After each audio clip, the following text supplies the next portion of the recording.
Hello, and welcome to the next episode of It's Your Time to Shine, a podcast about being a mom in a modern world. My name is Juspreet, and with me is my friend Lisa Vora. Hi, Lisa. Hey, Jess.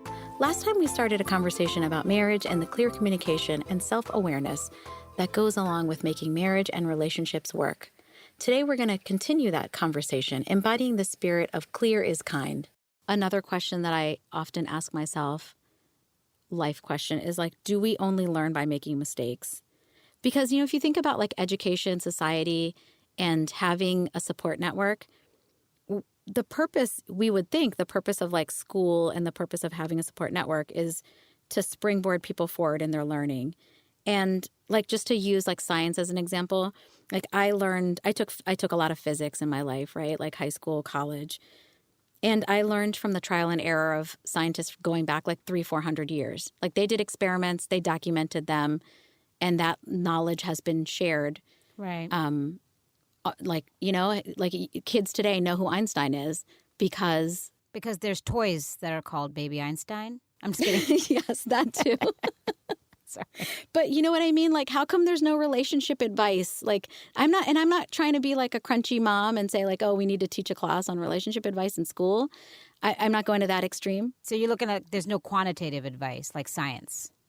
There's no quantitative or qualitative advice. Like, are there, I'm sure there's self-help books, but it's not common to talk about, hey, here's your personality type, figure out what your love language is. And, now I'm not trying to use the buzzwords, but you know what I'm saying? We are kind of in it for ourselves in every aspect of life. Yeah, we have to fend for ourselves. And it's like. And I learned from your mistakes, to be honest. I mean, that's why you got married, like how many years before me? How many years was it? Like maybe 12? More than that. 13. I remember my wedding, you were like the last couple standing, almost. Remember, they're like, how many people have been married for, 1 year or how many years? And everyone kept dropping. And then finally it was like you guys and maybe some auntie and uncle. It was like me and Budum, your parents and my parents. Yeah, I think, then your parents won. Yeah. Yeah, my parents did win. Because I followed in my mom's footsteps. And my mom remember the podcast with our moms? Like my mom got married when she was like 15. Right. And believe it or not, I got married 9 years later than her. But times have changed so much that even with me, it seems like I got married really young, right? Yeah. I mean, you were what, 22, 23? I was 24. I know. It seems foolish, actually. If I married the person I was dating at 24, we would not be together. So you obviously had a much better sense of self than I did at 24. I think we had to be honest, I think Budum and I, looking back, we were open to love and we were open to the possibilities of love. And something happens between the ages of like 25, 26 when you get out in the world and you realize like what corporate America is like and that people are really like desperately trying to find relationships so that they can just say that they're engaged or married. And had we still been single and out in the market, there's a hardening that happens, as a self-preservation hardening that happens. And you've seen that, right? Like a lot of people just between 27 and 32, they're just like desperately, I want to get married, I want to settle down, I need to make the next, and they're just motivated by different things. And then something happens around 32, 33 where we blossom again, we soften again. Like, have you seen that trend? What you're saying makes total sense. We become a little cynical in the middle. Yeah, I feel like something definitely happens with time and confidence and understanding where we fit in the world. And do you ever feel that you've missed out? Like, I didn't date enough people? I have thought that before. Like, I don't have any regrets, and I'm like very happy.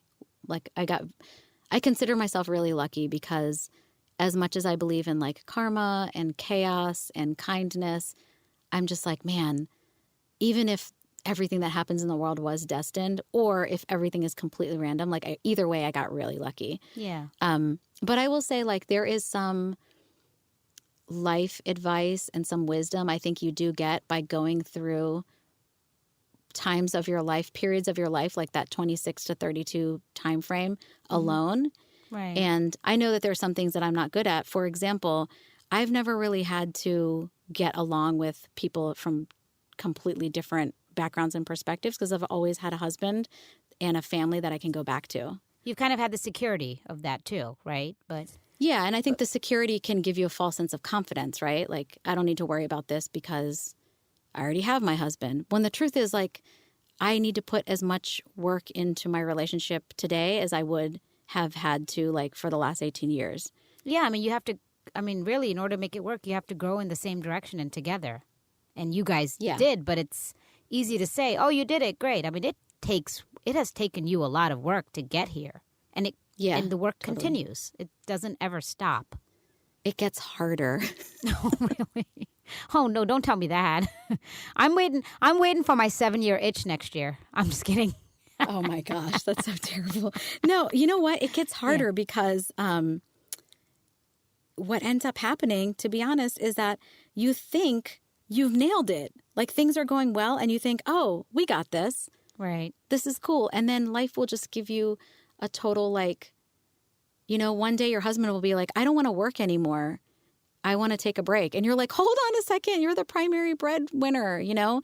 Or Right. one day your wife will be like, what is even the reason? Like, what is the meaning of life? And like, I can't take care of these kids anymore. And just, you know, I just want to go away.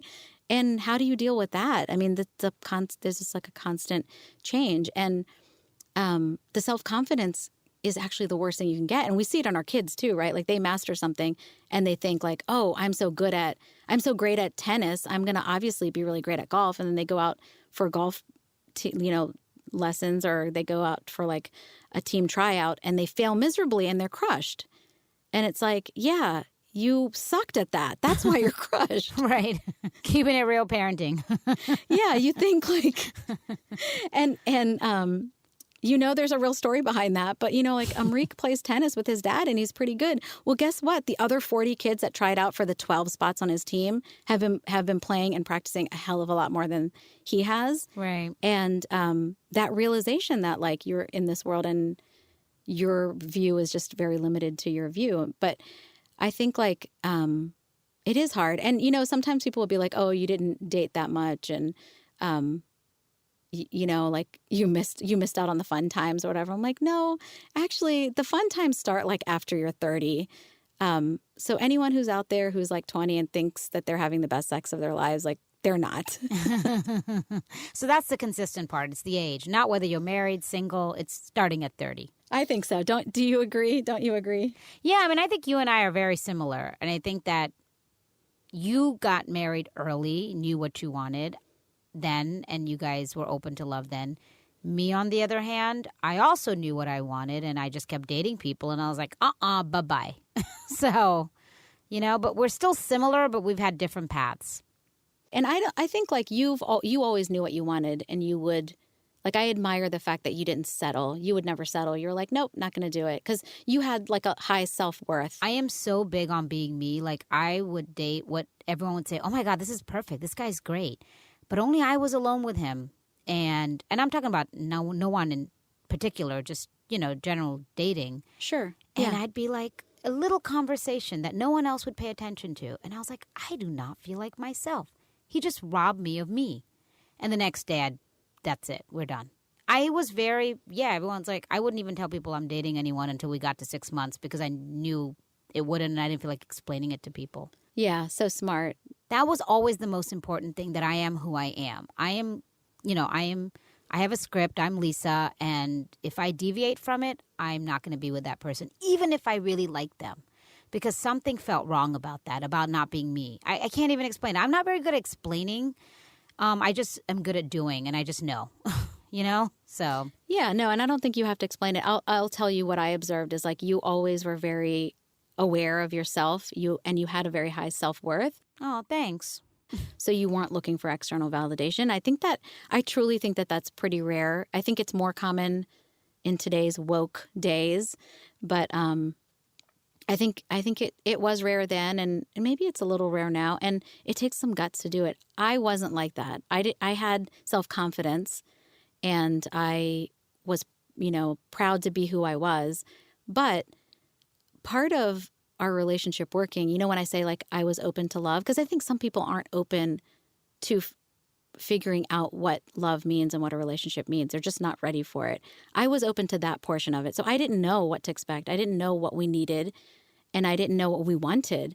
But we came into it. We were both hearts open.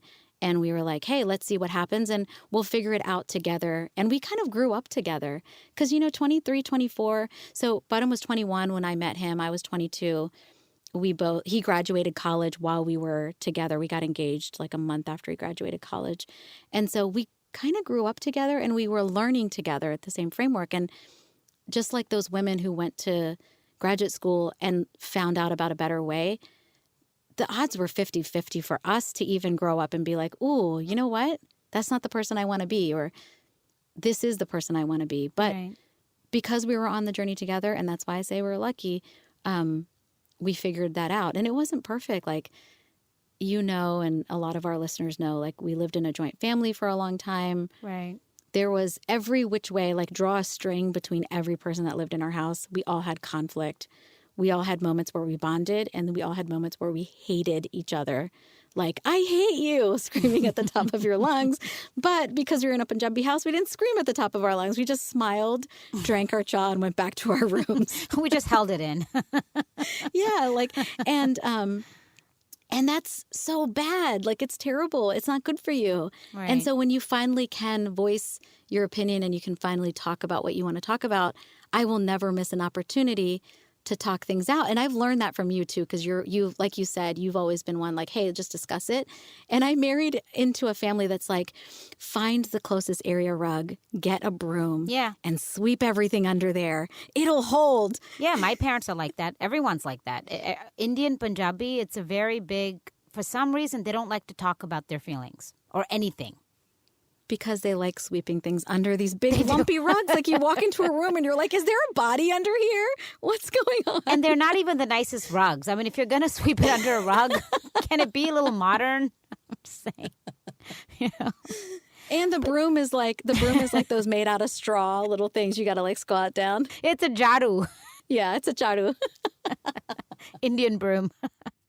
But you know what, Jess? One thing about you, though, that I don't think I had or even have as much is you are very open to love. Always have been. Open to the possibilities.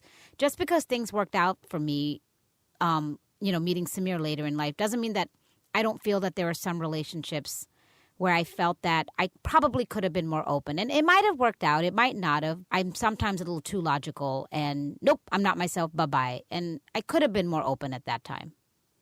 I think, well, thank you. And I think like it's our upbringing, our experiences too. I lived that, I'm a middle child. So I got like a lot of, like I had my older brother, I had a younger sister. I just had a lot of people around me. And I always was with my parents. I was always like, shrug my shoulders like, okay, well, I love you. We would have big fights and I'd be like, okay, love you, bye. When I hung up the phone. Oh, yeah. Yeah. I'm mad at you, but I still love you. You're annoying, but I love you. Yeah. And totally. And I think like I thought of love as a state of being, not a feeling.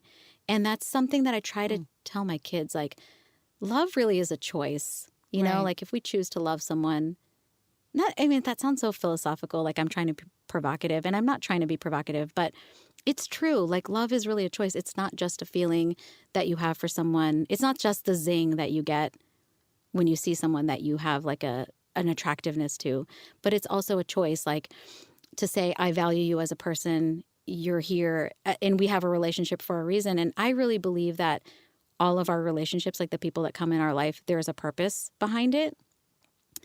And, don't want to get too mystical about it, but I do believe like every single person that crosses your path, somehow there's something to it. And so because I believe in that, I have to believe in like the divine ability for us to love one another. And so that's like a great starting point to enter into a relationship, right? Like it really opens you up to, okay, so now that we know that once we agree that we love each other, like what are we going to do next? Yeah, and there's lots of layers to love, lots of layers, It's not just one form, one shape. Yeah. And like there's love that involves like tenderness and vulnerability and sexuality and connection. And there's a love that involves like a harsh honesty and a rudimentary like willingness to like coach one another and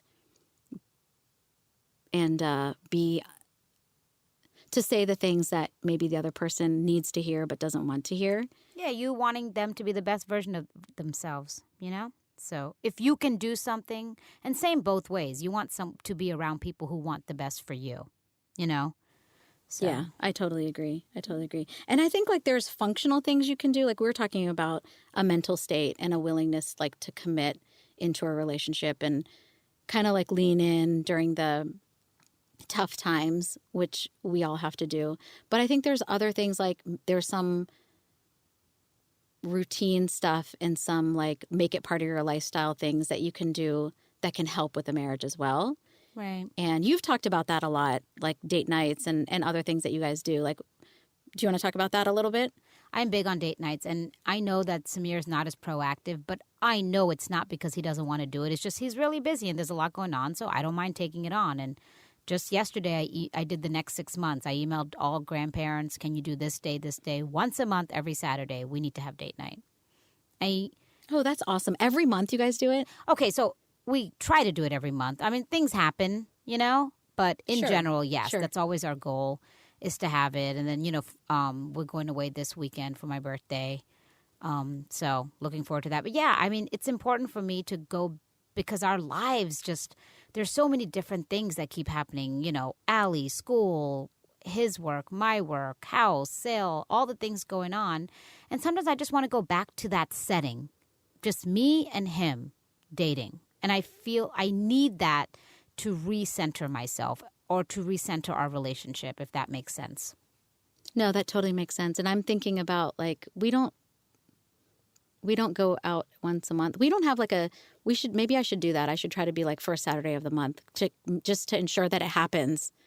You got to be proactive about it. Just put it on your calendar. Obviously with your kids, you don't need a babysitter now, right? So depending on where we're going. Like we went to Hawaii, we got a babysitter. I look at the calendar 6 months ahead of time, and basically it's always the third Saturday. I think that's really cool. And like the thing I like about date nights is that it forces you to be together as opposed to just happening to be together because me and Budham do something really fun. We've been doing this the last couple months. After the kids go to sleep and we're done with whatever work stuff or side hustle stuff we need to do, we will watch something together, like watch some comedy together. Mm-hmm. And most of the time we'll either be on the couch or be in bed, but we'll be together, no phones or anything. So we're watching it, we're talking, we're like, you know how Budham hates people talking during any show. So I'll say something and he'll be like, hold on. After he's watched the same show the 17th time. Yeah. Or like more like 99 times. Like, I've seen this Friends episode. He's like me. 104 times. But I'm going to pause it for you, Juspreet, and be very dramatic about, yes, go ahead. Tell me your story. What is it? And I'm like, oh my gosh, you know this by heart. That's what Samir does too. He doesn't like it when I'm talking over stuff at all. And I'm always talking over stuff because I always have stuff to say. Yeah, me too. I'm always like, hey, did you see da-da-da? But anyway, we've been doing that, and that's really fun. That's like doing little mini date nights every night. That's awesome. That decompression is also, all of these different aspects are important, not just one, So I think that's awesome. So every night can be a 22-minute date night. I think that's honestly, I wish Samir and I could do that more often. We only like Friday, Saturday because he's always working. So, I'm inspired by that. No, and I think like you find the things that work. But like the thing I like about an actual date night is you can really like put your phone away. And remember last time we were talking about Kauai and how just being in nature and connecting and everything. Like I had such a great time just being. And remember, I don't know if you remember me saying like I learned over the summer, it took me like 7 days to like really decompress and like let go. So I'm really taking advantage of it. And I feel like the same thing with a date night. Like a date night, we're just getting warmed up and then we got to go home. Whereas like, you go on a vacation and you have that time to reset. But and we haven't had that in a while. As you say it, I'm like, man, the last time I was on vacation with Samir, just me and him, it's been years, so. Yeah, totally. And I've been, a couple things that I've been trying that me and Budham have been trying is like to kickstart our connection time, just to like be smarter about it. Like how I was saying, if I want to decompress, I will start my morning with meditation or yoga. Right. That helps me get into vacation mode. So same thing to get into relationship mode or date night mode or whatever. I will, like when we're going on if we're going on a date or we're going to do something together, even spend like go to coffee or go to breakfast together, no social media. I'll just put my phone away in my purse and put my purse on the back of my chair. So it's not even like, a text message pops up and you just get distracted for 10 seconds. Oh, yeah, my phone's always off. I mean, I'm annoying. My phone's always off. It's only on for Allie. That's it. Just for Allie. Yeah. No, totally. I'll do that. And then the other thing, because Bottom reads a lot of news.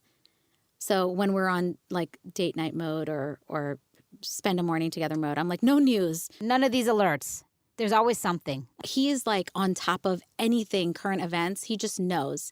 I'll tell him something. He's like, dude, that happened like 12 hours ago. And I'm like, okay. So that's something that we've tried. Yeah. And then we've been, because I read a lot and he's not huge on reading. Like he reads news and that kind of thing, but not like books anymore. We've been listening to podcasts or like TED Talks or like things like that to like separately, and then we'll talk about them. I know this sounds super dorky as I'm saying it out loud. Like, so our listeners might be like, oh my God, you guys are in a book club. Like you're in a book club with your husband, Juspreet. But it's not like. You guys wear the same outfit? But what I mean is like just having those talking points, because when you listen to other people's views, it kind of, like talking about intellectual things or talking about like philosophical things, since those are things that are important and attract us to each other. I don't talk to anyone else about that, but with you, yeah. Well, no, you and Samir have that too. Like that's a basis of your relationship, right? I'm just kidding. We do. But you know what I mean? Like I feel like that's something that I think is sexy and I think it's attractive. So it sounds like in the end, though, like whatever it is, you prioritize that relationship. We don't forget about our relationships. It's a priority, and we understand how important that relationship is. Samir has this great, it's not his quote, but he's taken it from JFK, but his philosophy on relationship is, ask not what the relationship can do for you, ask what you can do for the relationship. He's going to be so happy I said this. So, aw, that's but really he's cute. like, if every player in that relationship comes in with that attitude, you're in a good place. Yeah, I think if you can, if you're in a healthy enough spot that you can do that, absolutely. And Samir and we both are like that. So that's what makes us work. And that's why I'm glad that I didn't have my heart open before, because it led me to Samir. Yeah, it took you, the journey was like part of who you had to meet next, right? And being ready and all that.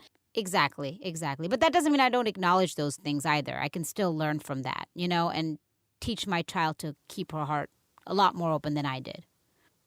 And, or whatever her path is. No, her path's been dictated by me, every second of it. And like, so, I want to ask you a question though. Like what advice would you give when someone says that their husband, when they get in a fight, or their wife just completely shuts down and stops talking? Ugh, man, you just threw that one out at me. Okay, they completely shut down and stop talking, which I can understand, and I've seen a lot, and I know it's real, but it's a hard one, right? Yeah, I mean, if they completely shut down and stop, I mean, that's like the first thing I think. If someone shuts down, that's like years and years of like their go-to. Like it's hard to undo that, or even what's the starting point. I guess the first thing I would do is figure out what is it that you've said to make that person shut down. Did you say something to put them in the defense? Do you know what I mean? So I would want to know what the causes of the shutdown first, and go from there. I mean, I can't sit there and say I know what advice, because it depends on what they said, right? What if they're like, all I said was I want to talk, and they shut down, like, oh, But if they said something to put them on the defense, which is likely for a shutdown, then I guess my advice would be try to find the positive in what that person has done and say that, so that you simmer them a little bit, and they're less likely to shut down. I'm not trying to simplify this very big thing. I'm just... No, but I think like you're saying, it can be a lifetime of a reaction, right? An escape mechanism. And exactly. It could be something like, I wish you were dead. Okay, well, the person shuts down. Or it could be, I just want to talk. We need to talk. That one really stumped me. I had a hard time because I think what you're saying is true. Like you have to analyze, like, how did you get into that situation? But I think also letting a person who shuts down, maybe that's the way they process, and giving them time. Yeah, giving them space. My mind went in two different directions. One was like, maybe give them time, but eventually you need to get back and be able to talk. And then my other thing was like, sometimes you got to call the person out and be like, hey, do you want to work on this relationship or not? Because Right. You just got to straight up say it. Like, is this worth saving? Because this is not going to work for me. And think about how many people out there, when someone does shut down, in this culture of sweeping things under the rug, which we kind of already established is like an accepted norm, you add shutting down to that, and it's like years will go by. Forget months of being busy with things. Years can go by, and you just realize, like, what is this? Yeah. That, you know. I don't, yeah, that's a hard question to, like, just, you can't have a straight up answer for that question, you know?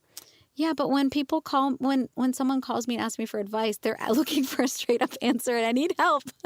Oh my God, Samir and I have been playing this game, Dear Abby game, Dear Lisa. He reads stuff from the newspaper and he tries to see if I can answer it almost the same. And I always do. I know I'm sounding really arrogant because this is like following up how I could not answer this question. You need to think about that one and come up with a Dear Lisa style answer. I'm on it. You know, talking about marriage and relationships has really made me stop and reflect on how I need to invest more into my family. So I think we should pause here and give our listeners a chance to join the conversation. How have you gotten relationship advice? Do you only learn from your own mistakes? And do you fall into any specific roles when it comes to marriages or relationships? Send us an email or a message on Instagram or Facebook because we want to hear from you. And as always, thanks for listening.